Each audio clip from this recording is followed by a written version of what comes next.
रा ध स्व आ मी। परम गुरु हुजूर डॉक्टर लाल साहब के समय पर फरमाए गए बहुमूल्य वचन।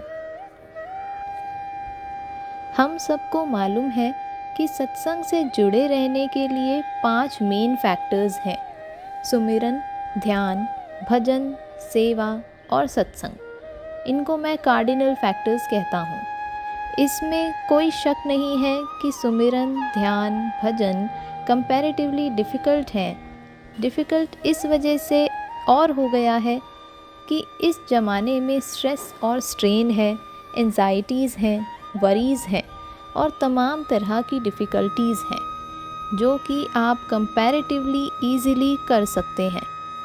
इस वक्त सेवा मैं सबसे इम्पॉर्टेंट समझता हूँ और इसी वजह से ग्रेशियस हुजूर ने आज से 35 वर्ष पहले यहाँ पर सेवा करने के लिए नए फील्ड सेवा के जारी किए।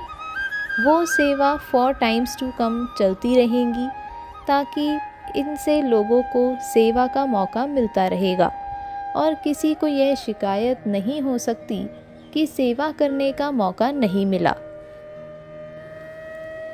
हुजूर साहब जी महाराज का यह फरमान, यह हुक्म कि सत्संग कम्युनिटी ह्यूमैनिटी की बड़ी बड़ी सेवाओं के लिए चुन ली गई है और सुपरमैन की नस्ल कायम होगी, जैसा कि आपने सत्संग की पोथियों में पढ़ा होगा। कहीं बाहर से बन के नहीं आएंगी, आप ही लोगों में से यह नस्ल तैयार होगी। इसका आप पूरा विश्वास रखें और इस विश्वास को लेकर अगर आप आगे बढ़ेंगे, काम करेंगे तो आपको सक्सेस ज़रूर मिलेगी। आप सब दयाल बाग में रहते हैं। दयाल बाग का एक पैटर्न ऑफ लाइफ है। आप सब लोगों के चेहरे पर दयाल बाग की छाप होनी चाहिए। आप कहीं भी जाएं, किसी स्फेयर ऑफ लाइफ में एंटर करें, कहीं भी कोई जॉब या काम टेकअप करें, आपका रहन सहन, खाने पीने का तरीका, एक दूसरे से बर्ताव ऐसा होना चाहिए कि एक डिस्टिंक्ट पैटर्न मालूम हो। लोग कहें, अच्छा ये दयाल बाग के हैं। यह बहुत ज़रूरी चीज़ है। सत्संगियों के लिए इंस्ट्रक्शंस हैं। अगर उसको शॉर्ट फॉर्म में कहें तो पहला है ऑर्डर, दूसरा ओबीडियंस और तीसरा है टॉलरेंस। यानी अगर कोई अप्रिय बात हो जाए तो उसे बर्दाश्त कर लें, झगड़ा ना करें। अगर इसमें आप एक बात कोऑपरेशन और ऐड कर दें तो आप न्यू वर्ल्ड ऑर्डर की तरफ कदम रखेंगे और वह न्यू वर्ल्ड ऑर्डर होगा ब्रदरहुड का। सहनशीलता में कभी कभी ऐसा हो सकता है कि आपका रवैया नेगेटिव अप्रोच हो जाए, अर्थात चुप होकर बैठ गए, उतना काफ़ी नहीं है। पॉजिटिव रिस्पॉन्स हो, एक दूसरे से कोऑपरेट करो, ये पॉजिटिव रिस्पॉन्स है। अगर ऐसा होगा तो ब्रदरहुड अचीव करने में सहूलियत होगी। Order, obedience, tolerance, cooperation, brotherhood, सफलता की ये 5 सीढ़ियां हैं।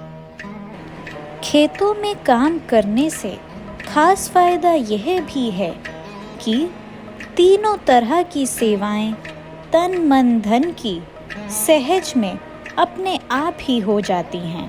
जैसे अगर आप खूब मेहनत से खेतों में काम करते हैं तो यह आपकी तन से सेवा हुई, और आपके काम करने से अगर 1-1.5 रुपया रोज़ाना लेबर की बचत हुई तो महीने में 35-40 रुपये और साल भर में 500 रुपये संगत का बचा।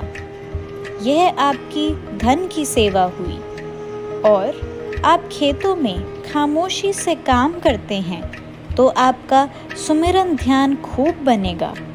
यह आपकी मन की सेवा है। सत्संग टूर के दौरान कन्याकुमारी में सत्संग के दौरान हुजूर ने फरमाया कि कश्मीर टू कन्याकुमारी सत्संग इज़ वन, एवं पुनः हिंदी में दोहराया कि कश्मीर से कन्याकुमारी सत्संग एक है। सेवा बहुत दुर्लभ है। सेवा का मौका बड़े भाग्य से मिलता है। इसको हाथ से जाने नहीं देना चाहिए। आप जानते हो, परमार्थ में शरण और दीनता 2 चीज़ें बहुत ज़रूरी हैं। जब तक सच्ची शरण और सच्ची दीनता ना होगी परमार्थ में, तरक्की होना दिक्कत की बात हो जाती है।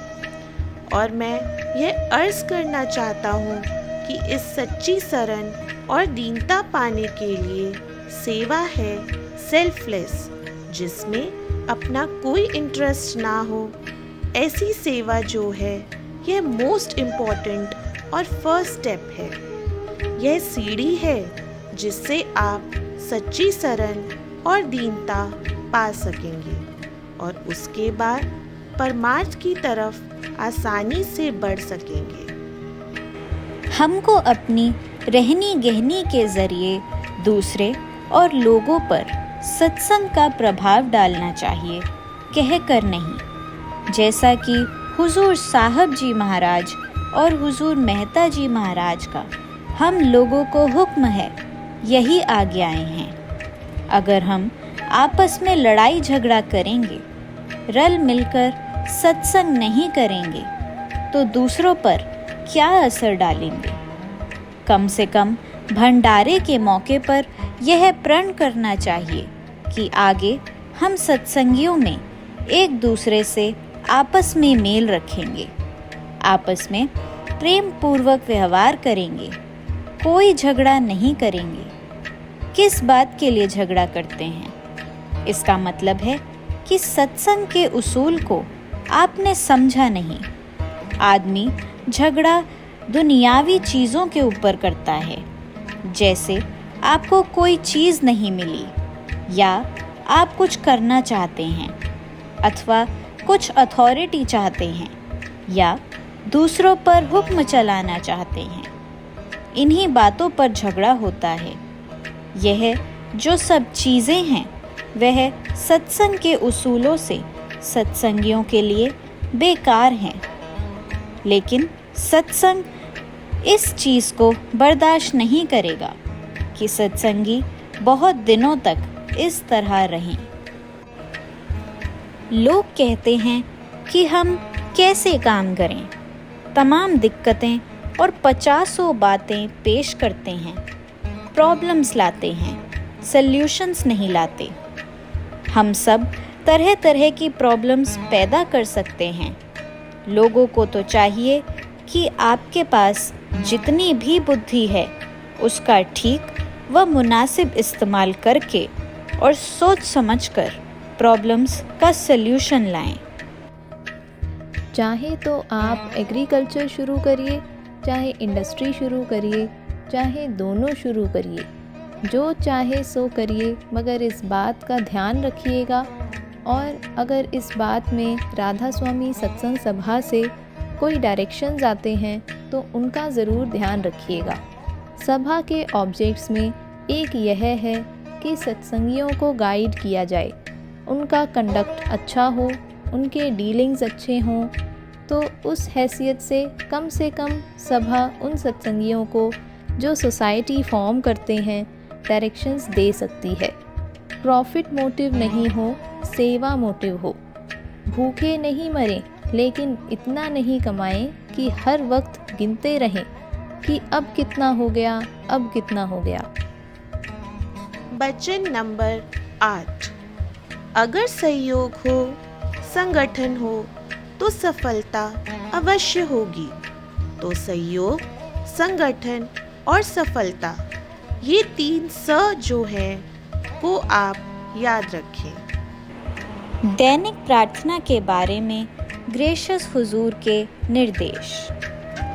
तमन्ना यही है कि जब तक जीऊं, चलूं या फिरूं, या कि मेहनत करूं, पढ़ूं या लिखूं, मुंह से बोलूं कलाम, ना बन आए मुझसे कोई ऐसा काम जो मर्जी तेरी के मुआफिक ना हो, रज़ा के तेरी कुछ मुखालिफ जो हो।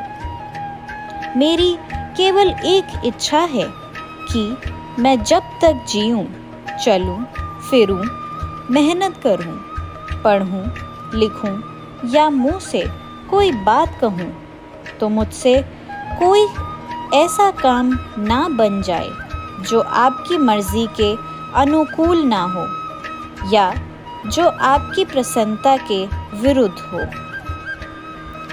जब ये पंक्तियाँ पढ़ी जा चुकीं तो ग्रेशियस हुजूर ने नीचे लिखा प्रवचन फरमाया। आपने अभी परम गुरु हुजूर साहब जी महाराज के रचे हुए शब्द की कुछ लाइनें सुनी। उससे पहले हुजूर मेहता जी महाराज का एक वचन पढ़ा गया था। उस वचन में सत्संगियों के लिए कुछ हिदायतें थीं कि आपस में एक दूसरे की मदद करें और जो सेवा उनको दी जाए उसको ठीक से पूरा करें। अगर इन हिदायतों पर मुनासिब तरीके से अमल किया जाएगा और शब्द की इन 6 लाइनों में बतलाए हुए तरीके से काम किया जाएगा तो जब कभी मुसीबत का टाइम आवेगा या किसी कठिन समस्या का सामना करना होगा तो दया से मदद मिलेगी। मेरी राय में अगर हर सत्संगी ये 6 लाइनें प्रेम विलास से रोज़ाना पढ़े और उन पर अमल करे तो इस वचन में दिए हुए हुजूर के हुक्म के मुताबिक काम कर सकेंगे। मैं आप लोगों को यह राय दूंगा कि इस शब्द की ये लाइनें जब टाइम मिले, कोई ज़रूरी नहीं कि सुबह के पाठ के वक्त पढ़ें, बल्कि दिन में किसी वक्त भी ज़रूर पढ़ें। मन में पढ़ें, थोड़ा ज़ोर से पढ़ें, जैसा चाहे वैसा पढ़ें और याद करें। राधस्वामी।